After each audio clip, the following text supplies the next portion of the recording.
नमस्कार, मैं हूं रोहित मोतिहारी से और आशा करते हैं आप स्वस्थ होंगे, फिट होंगे और तंदुरुस्त होंगे। अभी जो है लोकसभा का जो है चुनाव चल रहा है और इसी बीच हम लोग मोतिहारी के चरखा पार्क में आए हुए हैं। तो स्वतंत्रता सेनानी के लोग मिले, जानेंगे कि इस लोकसभा चुनाव में इनका क्या जो है, क्या कहते हैं लोकसभा चुनाव में। आपका जो है लोकसभा चुनाव जो है चल रहा है, 4 मतलब बीत चुका है। इस बार आप मोतिहारी में क्या देखिएगा? मोतिहारी में क्या देखेंगे? सबसे पहले तो हम आपके चैनल का स्वागत करते हैं और इसके लिए आपको लाख लाख धन्यवाद देंगे कि आप स्वतंत्रता सेनानी उत्तराधिकारी संगठन के लोगों को आपने याद किया, जिसको सब लोग भूल गए हैं। और आगे की बात जो आप पूछ रहे हैं, तो हम लोग का समर्थन तो उन्हीं को जो रहेगा जो हमारे मांग पूरी करेगा। हम लोग का कुछ मांग है, शहर में स्वतंत्रता सेनानी जो शहीद हुए हैं उनका एक स्मारक बने, स्मृति भवन बने, इस सब हम लोग का मांग है। क्या इस बार मोतिहारी में परिवर्तन की लहर है? परिवर्तन से हम लोग को मतलब नहीं है। हम लोग गैर राजनीतिक संगठन है। हम लोग को जो मान सम्मान देगा, जो स्वतंत्रता सेनानी जो देश के आज़ाद करने में लड़ाई लड़ा, उसके जो मान सम्मान देगा उसी के हम लोग साथ हैं। आपको जो मान सम्मान देगा उसी के उसी के साथ। आपके जो है करीब जो है 75 लोग हैं।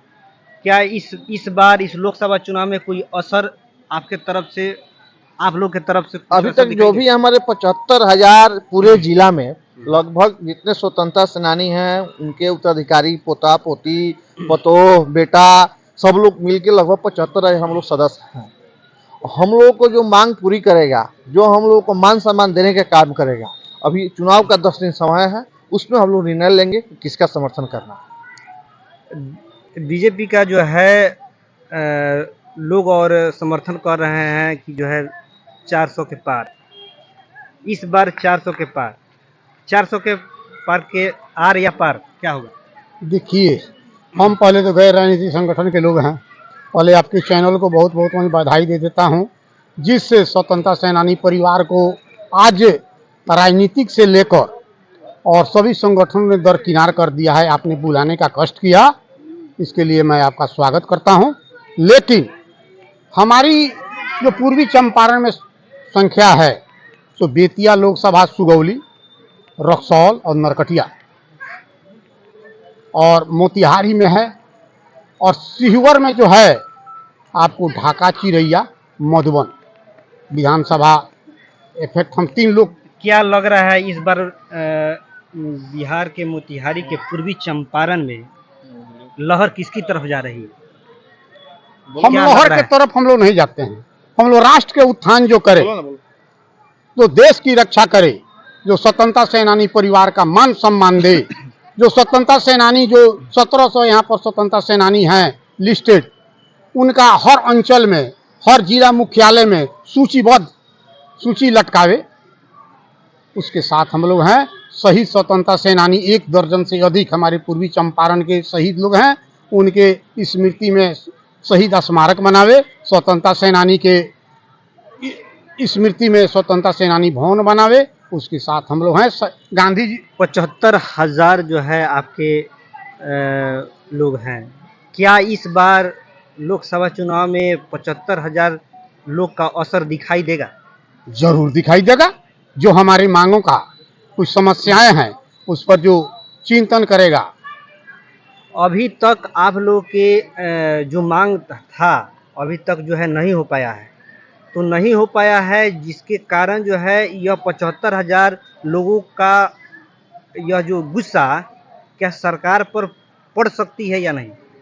हम तो कुछ भी कर सकते हैं, लेकिन आपके चैनल के माध्यम से मैं ये विस्तार करना चाहता हूं, अपनी बातों को लोगों को मैं दिखलाना चाहता हूं, सुनवाना चाहता हूं कि हमारी क्या समस्या है, कौन ऐसा जनप्रतिनिधि है, कौन ऐसा उम्मीदवार है जो हमारे परिवार को अपने साथ लेकर चलने को तैयार है, कौन अब हमसे वोट लेने के तैयार है। हम तो वोट से 100% करने के लिए तैयार हैं। इस लोकतंत्र और संविधान के लिए हमारे पूर्वजों ने कुर्बानी दिया है, तो इसको मैं व्यर्थ नहीं जाने दूंगा। 100% वोट होगा, लेकिन किसके पक्ष में होगा ये मैं कुछ नहीं बता सकता। अभी के समय पूर्वी चंपारण के मोतिहारी में 12 प्रत्याशी खड़े हैं, उस 12 प्रत्याशियों में सबसे मजबूती के साथ कौन कौन पक्ष आपके हिसाब से लग रहा है? देखिए 12 प्रत्याशी खड़े हैं, लेकिन मेन लड़ाई जो होती है वह अभी आज के समय में वो इंडिया गठबंधन है और एनडीए के बीच में, एनडीए के बीच। ये दो ही के बीच में। क्या आपको लगता है इस बार 400 के पार या 400 से क्या देखिए लगता है? एक कहना मुश्किल है 400 के पार, 400 के पार तो नहीं होगा, लेकिन सरकार तो बनेगी बीजेपी की, लेकिन 400 पार नहीं जाए। लेकिन लोग दुखी भी है, बहुत मानती दुखी है कि है, नहीं? बहुत लोग एकदम दुखी है, और अपने क्षेत्र के सांसद से भी लोग दुखी है। क्योंकि ऐसी बात नहीं है कि नहीं, लेकिन मजबूरी में लोग वोट दे देता है। लेकिन इस भारत बार में लगता है कि मजबूरी भी जिस देखने को प्रकार नहीं आपने मिलेगी। कही है कि मजबूरी में वोट दे देता है, इस बार वो मजबूरी भी देखने को नहीं मिलेगी। मजबूरी जहाँ तक- है, लोग कहता है कि मुझे देना है, लेकिन जो है विकास जो है यहीं के सांसद करेंगे, कोई कोई जो है नहीं, दूसरा बाहर कोई का नहीं नहीं करेगा। सांसद को तो करना है, लेकिन मुद्दा जो है यहाँ पर लोग सांसद को वोट देख कर देगा कि ऊपर के प्रत्याशी को लोग देख कर देगा? यही क्या लोगों में लगता है गलती आपको? करती है लोग। इस बार न ऊपर देखेगा न नीचे देखेगा। जो स्वच्छ, चरित्रवान और निर्भीक जो होगा, जो गरीबों के दुख सुख में साथ रहेगा, जो ऊंचाई और नीचाई नहीं देखेगा, सबके एक समान व्यवहार करेगा, उसके साथ लोग वोट देंगे। और 2 मिनट हम रोकेंगे आपको। माननीय प्रधानमंत्री कह रहे हैं पूरा देश मेरा परिवार है, तो क्या कहते हैं पूरा देश परिवार? सरकारी संगठन को उन्होंने भी अपना परिवार माना है? परिवार माना है या नहीं? देखिए, कहने को तो है कि सारे जहां है अपना, और रहने को घर नहीं है, तो कहने के लिए तो कोई भी कह सकता है कि मेरा घर है या परिवार है, लेकिन परिवार के एक सदस्य को कभी किसी ने देखा है, दुख दर्द में भाग लिया है? तो मैं किसी के विरोध में नहीं बोलता। मैं पुनः अपने बात पर आता हूं। हमारा 75,000 वोट है 3 लोकसभा में। मैं उन सभी लोगों के मैं घर घर गया हूं, चलो स्वतंत्रता सेनानी के द्वार, सब लोगों का जगाने का मैंने काम किया है, और वोट हमारा उसी को पड़ेगा जो हमारी जो समस्याएं हैं। स्वतंत्रता सेनानी जो शहीद हुए हैं 1 दर्जन से अधिक, उनके स्मृति में शहीद स्मारक बनवाएगा। सम्मानित स्वतंत्रता सेनानी 1700 हैं, उनके स्मृति में स्वतंत्रता सेनानी भवन यानी कि बनवाएगा। आप कह रहे हैं स्मृति भवन बनेगा आप लोग के लिए, तो 75,000 वोट उसी को मिलेगी। 60% हम दिलाने का काम करेंगे। यानी कि आप जो है सीधे सीधी कह रहे हैं कि जो है सत्ता गिराने की भी बात कह रहे हैं। ना, सत्ता गिराने की बात और रखने की बात मैं नहीं कह रहा। जो हमारा समस्या के तरफ जो ध्यान देगा, उसके तरफ हमारा नैतिक समर्थन रहेगा। कोई कहेगा कि मेरे साथ चल के घूमी है, तो हम गए राजनीतिक संगठन के लिए, हम किसी के साथ नहीं जाते। केवल इस बार लोकसभा चुनाव में सबसे ज्यादा भाविक मुद्दा बेरोजगारी होगी या देश को बचाने की होगी? क्या सबसे बड़ा मुद्दा होगा? देश की बचाने की होगी। देश बचेगा तब रोजगार बढ़ेगा, देश बचेगा तब रोजगार बढ़ेगा। क्या बेरोजगारी सबसे बड़ा मुद्दा नहीं है? पहले देश बचाइए ना, उसके बाद बेरोजगारी दूर कीजिए। पहले देश बचाना। पहले देश बचाना। आपके हिसाब से क्या लगता है? क्या आपके हिसाब से क्या लगता है, क्या जरूरी तो भाई, है? देश हमारा सुरक्षित रहेगा, राष्ट्र सुरक्षित रहेगा, तभी ना जिला सुरक्षित रहेगा, प्रदेश सुरक्षित रहेगा। तब रोजगार बढ़ेगा। अब बेरोजगारी की समस्या हमारे साथ जो है कुछ युवा लोग भी हैं, क्या कहिएगा इसमें?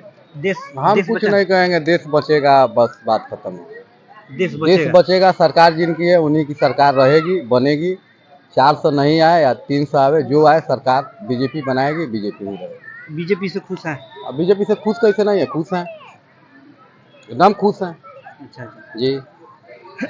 क्या मैडम इस बार लगता क्या है आपको कि जो चुनावी मुद्दे हैं, जो पक्ष हो या विपक्ष हो, उन सभी पर दोनों दल के लोग मतलब पूरा कर पाते हैं या नहीं कर पाते हैं? केवल चुनावी मुद्दा ही रह जाता है?